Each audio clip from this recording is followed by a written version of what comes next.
Hey guys, welcome back my YouTube channel. और आज एक नए दिन से नई सुबह के साथ ब्लॉग की स्टार्टिंग कर लेते हैं। तो गाइस, ब्लॉग की स्टार्टिंग कर ही ली है तो आज है शिवार्चन। आप देख रहे होंगे कि मैं तैयार हो रही हूँ और जो ये हमारा जो मैं पहन रही हूँ अभी, ये इसको पिछौड़ा बोलते हैं। तो यहाँ पर हमारे यहाँ पे ना शुभ कार्यों में इसको पहना जाता है, शादी ब्याह, नामकरण, पूजा पाठ।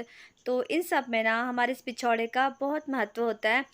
तो मतलब ना इसमें जब भी पूजा पाठ हो या कोई भी मांगलिक कार्य घर में हो ना, तो मतलब ये पूरा हम लोग इस तरीके से तैयार होते हैं। तो गाइज़, अभी सावन का महीना चल रहा है और बाहर हो रही है रिम झिम बारिश चल रही है। सब कुछ हरा भरा लग रहा है, आंखों को इतना सुकून मिल रहा है आजकल सावन में इतना हरा भरा देख करके। तो गाइज़, जैसे कि सावन चल रहा है तो आज हमारे यहाँ है शिवार्चन, और जो पार्थिव पूजा भी इसको कहते हैं। तो गाइज़, मैं हो रही हूँ यहाँ पे को रेडी, बाहर चल रहा है तैयारी पूजा की। मैंने भी आधे से ज़्यादा तैयारी कर ली थी, तो इसी बीच अब थोड़ा बहुत तैयारी हो चुकी है मेरे हाथ से जो भी काम था। तो मैंने सोचा कि इसी बीच में हो जाती हूँ जल्दी से रेडी। और अभी जो फ़ोन पकड़ के वीडियो बना रहा है वो है हमारा कान्हा। तो कान्हा ये वीडियो बना रहा है। और गाइज़, आप देख रहे होंगे कि मैंने जैसे पिछौड़ा डाला ना इस तरीके से। अब यहाँ पे हमारे यहाँ पे क्या होता है ना, इसको सर पे इस तरीके से सर पे रखा जाता है पिछौड़े को। तो पूजा पाठ के टाइम हम इसको ऐसे सर पे रख लेते हैं। ये देखिए, ये हमारा कुमाऊनी रीति रिवाज है। तो गाइज़, अब ये देखिए मैंने सर पे रख लिया है और मैंने नथ भी पहनी है, मांग टीका पहना है और सर पे रख लिया है पिछौड़ा। तो गाइज़, अब मैं लगभग हो चुकी हूँ रेडी। तो और वहाँ पूजा की तैयारी भी लगभग हो चुकी है, तो पूजा की तैयारी कर ली है और ये डाला मैंने सर पे पिछौड़ा। तो ये हो गई मैं रेडी। अब आप मुझे बताइएगा कि मैं कैसी लग रही हूँ रेडी होके। ये देखिए, ये है हमारा ड्रेस, जो पहाड़ी कल्चर का इसको बोलते हैं। ये हमारा पिछौड़ा, मांग टीका, नथ, और इस तरीके से हम हो जाते हैं तैयार। तो गाइस, जब हम रेडी हो ही चुके हैं तो सभी बड़ों को मेरे प्रणाम और छोटों को ढेर सारा प्यार। जय भोलेनाथ। गाइस, अब हम पहुंच चुके हैं अपने किचन में और मैं बना रही हूँ प्रसाद। ये प्रसाद है और ये हैं रोड, इनको बोलते हैं रोड भेंट। ये भोलेनाथ को चढ़ता है। ये मोदक हैं और यहाँ पे ये ना घी में बनता है इस तरीके से जो भगवान जी को चढ़ता है।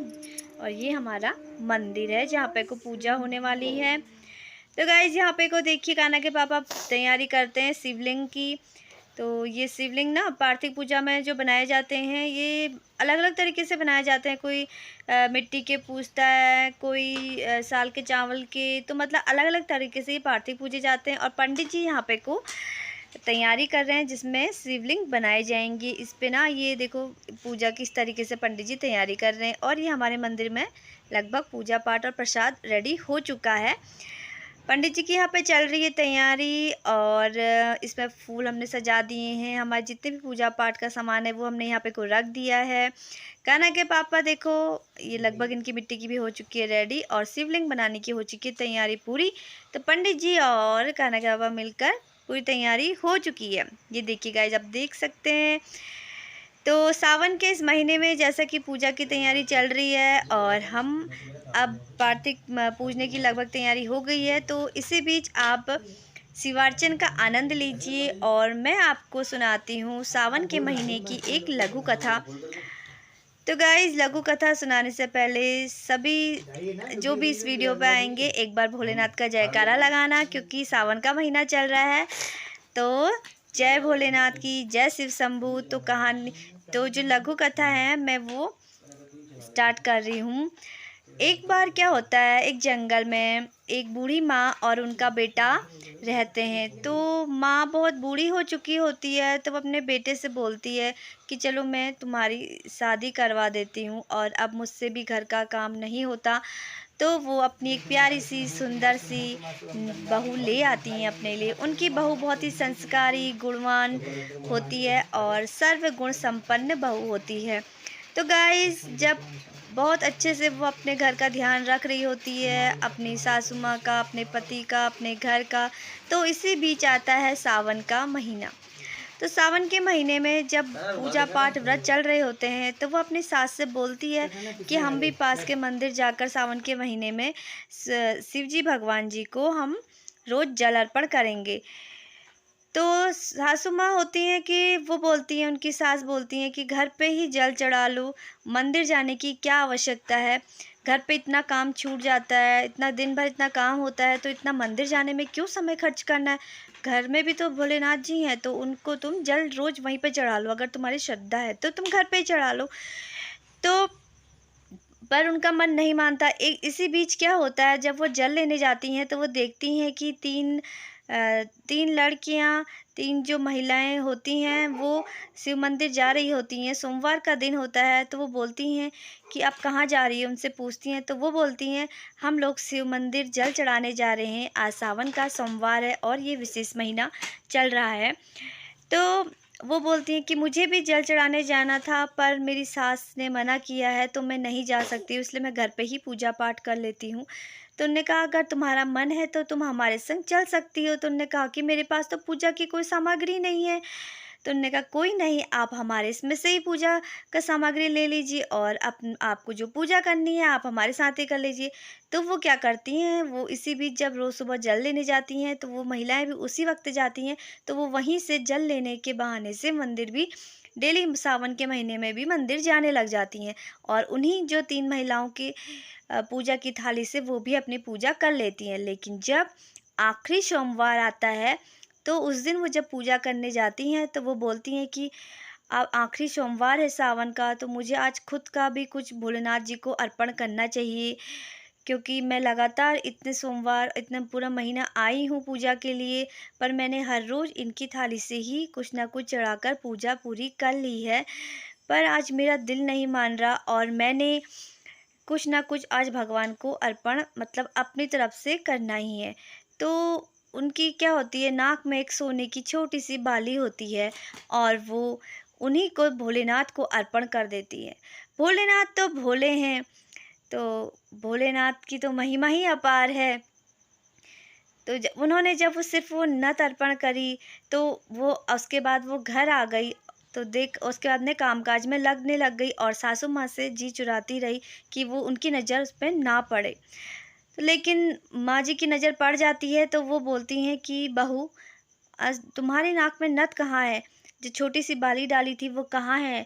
तो वो बोलती हैं पता नहीं माँ जी, मैं तो यही काम कर रही थी, पता नहीं कहाँ खो गई। तो उन्होंने कहा कहाँ कहाँ तुम काम करने गई थी, चलो वहीं वहीं ढूंढते हैं। तो दोनों सास बहू मिलकर उसको ढूंढने लग जाते हैं। तो जब उन्होंने कहा तुम कहाँ गई थी, उन्होंने कहा मैं यहाँ काम कर रही थी, उसके बाद मैंने गाय के गोबर से उपले बनाए और जो यहाँ पे थापे हुए हैं, अब मैं यहाँ गई थी। तो उन्होंने कहा चलो एक एक उपला और तोड़ के देखते हैं, कहीं तो मिलेगी। तो जैसे ही वो एक उपला तोड़ते हैं उसमें एक नथ निकलती है, वो दूसरा उपला तोड़ते हैं उसमें दो नथ निकलती है, फिर तीसरा तोड़ते हैं उसमें फिर निकलती है। तो वो इस चमत्कार को उनकी सासू माँ देखी रह जाती हैं, तो उनकी आंखों को विश्वास नहीं होता। तो वो बोलती हैं बहू ये क्या माजरा है, ये क्या है कि ये हर उपले को तोड़ने के बाद नथ निकल रही है, ये सब क्या है, मुझे कुछ समझ में नहीं आ रहा, मुझे स्पष्ट बताओ। तो बोलती हैं माँ जी मैं माफ़ी चाहती हूँ कि मैं आपको मैं नहीं बता पाई। मैं हर सावन के पूरे महीने भर मैं भोलेनाथ के मंदिर गई, जल अर्पण किया और वहाँ से कुछ महिलाएं जाती थी तो मैं उन्हीं के साथ चुपचाप चले जाया करती थी। पर जब आखिरी सोमवार आया तो मुझे लगा कुछ ना कुछ मुझे अर्पण करना चाहिए, तो मैं वहाँ नथ अपनी जो नाक की छोटी सी बाली है सोने की, मैं यही अर्पण कराई भोले बाबा को। तो ये सब भोले बाबा का प्रसाद है। मैंने वहाँ एक न्यौछावर किया और उन्होंने मुझे इतना सारा ये सब प्रेम भेंट रूप हमको वापस कर दिया। देखो भोलेनाथ की महिमा तो बहुत अपार है और सावन का ये विशेष महीना है जिसमें भोले बाबा को प्रसन्न किया जाता है। तो गाइस ये ना उनका मतलब महिला का और जो उनका प्यार था, उनकी श्रद्धा भावना थी भोले बाबा के प्रति, तो वो सासू माँ जी जो उनकी थी वो उनको देखे रह गई और भोले बाबा से माफ़ी मांगने लगी और कहने लगी कि चलो हम अगला सावन आने पर हम दोनों साथ में डेली मंदिर जाया करेंगे और भोले बाबा को सावन के महीने में जल अर्पण किया करेंगे और विशेष पूजा करेंगे। तो अगला साल सावन आया तो सास बहू दोनों मिलकर स्नान आदि करके डेली पूरे सावन भर वो वहाँ मंदिर गए और भोलेनाथ का प्रसाद स्वरूप उनको एक प्यारे से पुत्र रत्न की प्राप्ति हुई। तो इतनी भोलेनाथ की इतनी महिमा है बहुत ज़्यादा। तो गाइस तो भोले बाबा की जय। तो हमारा जो शिवार्चन है हम पहुंच चुके हैं जलाभिषेक में। तो कान्हा काका और मैं भोले बाबा को जल अर्पण कर रहे हैं। तो ये जल है ना, ये इसमें एक जल है, गंगा जल है, दूध है, तिल है। तो इन सब से भोलेनाथ की पूजा की जाती है। जो मिट्टी के शिवलिंग बनाए गए हैं इन पर बेलपत्र के द्वारा हम जल अर्पण कर रहे हैं। और 108 हमने बनाए हैं, ऐसे 108 1100 मतलब जितने भी आप बना सकते हो जो। और गाइस ये ना हमारे यहाँ पे क्या होता है, कई जगह ना मंदिरों में ही कर लेते हैं। जैसे हमारे पास में जागेश्वर धाम है तो वहाँ भी शिवार्चन किया जाता है। बट हम लोगों ने ना शादी के बाद से घर पे ही उठाया था, तो हम लोग घर पे ही करते हैं। तो घर पे ही करने के पूजा पाठ कर लेते हैं। और घर पे पूजा करके थोड़ा मन को तसल्ली जाती है, आराम से हो जाता है। लेकिन ये बच्चे भी छोटे हैं तो हम सोचते हैं जागेश्वर जाएं, तो अभी बच्चे छोटे छोटे हैं तो अभी उतना नहीं जा पाते हैं, घर पे ही करते हैं। तो घर पे भी एक पूजा पाठ का कार्यक्रम हो जाता है, अच्छा लगता है इस माह में। सावन का जो विशेष महीना है भोले बाबा का, तो हमारा तो भोले बाबा की महिमा अपार है। आप भी सावन के इस महीने में शिवार्चन का लाभ उठाइए देख करके और अपना जयकारा लगाइए। आप सोच रहे होंगे आज इसने कैसा ब्लॉग बना दिया है ये, पर मैं क्या करती है आज बहुत टाइम बाद बनाया था। तो सावन का महीना है ना, मैं भी भोले बाबा की बहुत बड़ी भक्त हूँ। तो मुझे लगा कि आज काफ़ी दिनों के बाद डाला है तो यही डाल देते हैं। भोले बाबा आप सब पे अपनी कृपा बनाए रखें, सबके परिवार सुखी रहें, संपन्न रहें, सब खुश रहें। तो मैं तो भोले बाबा से सभी के लिए यही प्रार्थना करूँगी। तो ये देखिए भोले बाबा के दर्शन करिए इसी महीने में आपको। चलो भोले बाबा के दर्शन हम करा रहे हैं। तो ये देखिए गाइस, ये आ गया मेरा अक्कू, देखो कैसे शैतानी कर रहा है। भोले बाबा को धूप चढ़ाया जाता है, बेलपत्र चढ़ाए जाते हैं। और पहले तो सब 108 तिल हो गया, जौ हो गया, चावल हो गया, बेलपत्र हो गया, फूल हो गया। तो इससे भगवान जी को अर्पण किया जाता है। और लास्ट में जब इसके बाद होता है हवन, इसमें नवग्रह पूजा, भोले बाबा की पूजा और ये हवन इत्यादि करके फिर आरती के द्वारा पूजा संपन्न होती है। पूजा आरती लास्ट में इसलिए होती है ना, जो बीच में हमसे कोई भी भूल चूक गलतियाँ हो, हे भोले बाबा हमें माफ़ करना। तो आरती में इन सब की क्षमा याचना हो जाती है। और क्षमा याचना के बाद पूजा सारी पूजा के बाद हवन के बाद लास्ट में आरती के द्वारा क्षमा याचना करके अपनी पूजा का समापन करते हैं। तो जय भोलेनाथ। और हम लोग गा रहे हैं जय शिव ओमकारा, भोले हर शिव ओमकारा, हर हर हर महादेव। जय भोलेनाथ की। तो गाइस आप आज का व्लॉग ना मेरा मतलब कि सावन पे ही बन गया है। जैसा भी आपको लगा है कमेंट्स में बताना और भोले बाबा का जयकारा एक बार लगाना। जय Bholenath. Thank you so much जो भी व्लॉग में आए हैं। बाय।